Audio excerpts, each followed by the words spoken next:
Hi, lovely ladies. Welcome back to a new episode of Dating 411, the place to come to get effective dating tips and tools to help you create the love life that you deserve and desire. I'm Raeeka Yaghmai, the founder and CEO of Dating with Confidence, and today I want to cover 5 topics that you should absolutely stay away from on the first dates, in my opinion, in the first few dates until you get to know each other more. So let's dive into it because I have 5 things to share with you and are very important. So ready? Let's go. Number 1, don't say negative things about yourself in the first date. That's not a sign of humbleness. It's a sign of lack of confidence. It's a sign that you don't believe in yourself.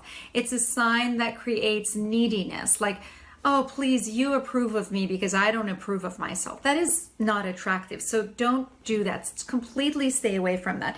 If you have feelings like that, my suggestion is write it down and say, you know what, I'll deal with you after the date, or talk to your friends about it, to people that you trust. Girlfriends, mom, sister, brother, whoever, your best friends. But don't take it into the first few dates because you're just getting to know each other. And it's such a turnoff. If you don't believe in yourself, why would he believe in your quality and your awesomeness? All right, number 2, don't talk about your ex. Do not talk about your ex on that first date. It's so easy to get caught in that trap and start talking about how, the sob story and how bad it is. But when you are talking about your ex in your first few dates, you are basically bringing another person into the date.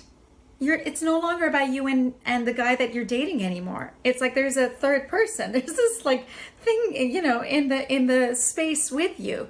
So, it's your responsibility to figure that out, to heal yourself from whatever that it has happened. And believe me, for somebody who got cheated on or left, 11 times, including my ex-fiance who left me with a text message, I understand the pain that it takes, and that is the scars that takes time for him to heal. When you experience stuff like that, I'm not condemning it. I'm not saying it doesn't exist, but I'm saying it is not the job of the new person that you are meeting to be there to solve this, because you are in this dating experience getting to know him, not your ex. All right, which brings me to the next point. Don't talk about bad dating experiences. Don't complain about how hard dating is and how you've had such a hard time finding, the right person. Again, you're not bringing the energy into a date that inspires where you are. This is a date. So when you're talking about how negative it is and how painful it is and how hard it is, well, then this is included in that, right? So no need to talk about that. There are plenty of other stuff to talk about. And if you go to my website, Dating with Confidence, and you go under the category of how to talk to men, you're going to get information, more dating advice in a blog, I believe, and maybe in a video that talks about the topics that you could talk about, on first dates or in dates to kind of create a connection. But talking about creating alliance over how hard dating is, I would completely stay away from it. All right, number 4. This is my personal opinion, and I believe that this is one of those topics that can be handled when you guys have more trust and more connection. Politics. Don't talk about politics on a first date. You don't know each other enough to be hearing each other out. And politics is so often a very hot button. I love to know about politics. I have a lot of my own opinions about it. But dates are not a place for that. Now, is it important? Is it one of your non-negotiables to make sure that you are with your party okay, then that is something that, sure, you want to maybe get it out of the way right away. But I would say,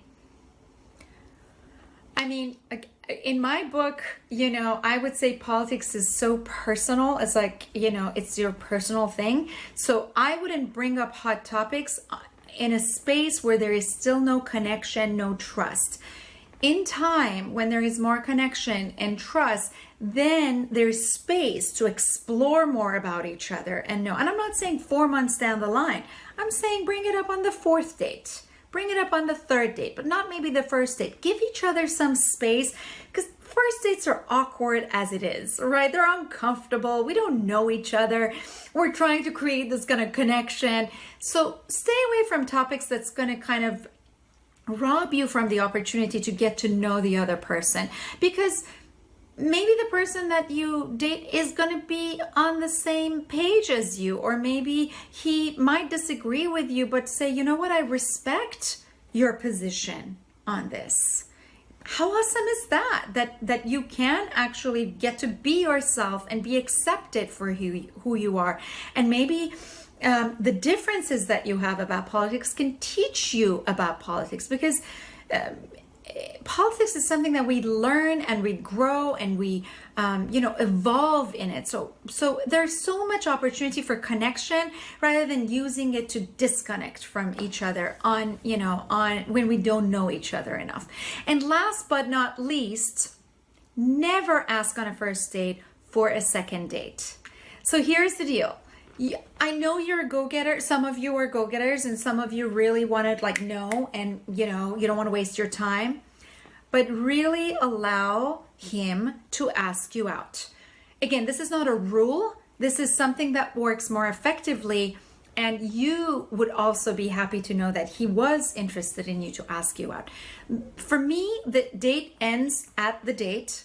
You say thank you. I had a great time. You communicate pleasantly, you appreciate and acknowledge him for the place that he took you to, the time that he spent to you. You can tell him that how much you enjoyed his company, and that you would love to, you would hope that this, can continue.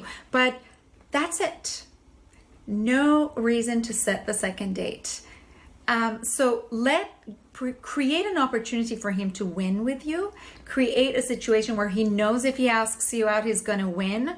But in my book, if you like to be, pursued and asked out, then let him do that. I do have a video that talks about, is it okay to pursue a man? I have nothing against it. If that's your type, then definitely go watch that video. Is it okay to pursue men? To tell you what are the results of that kind of approach and where does it take you. And I know that for a lot of, driven, high achieving women, that's really important to kind of have plans and know and all of that. But there is an art in all of that communication, which of course I teach in my programs, but you can read or you can watch that episode to know more about it.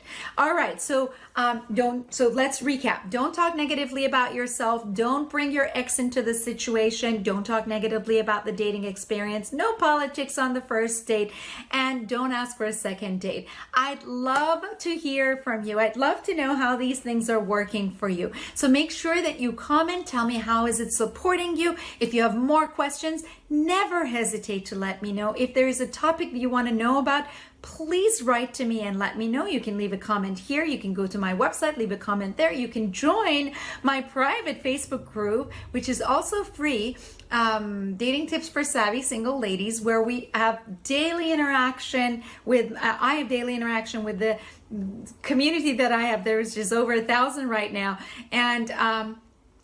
And let me know what is it that you want to know more of. I always want to hear from you.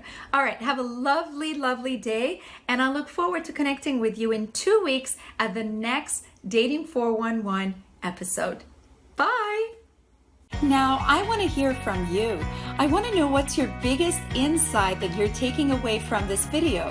Leave a comment below and don't forget to share this video with your friends.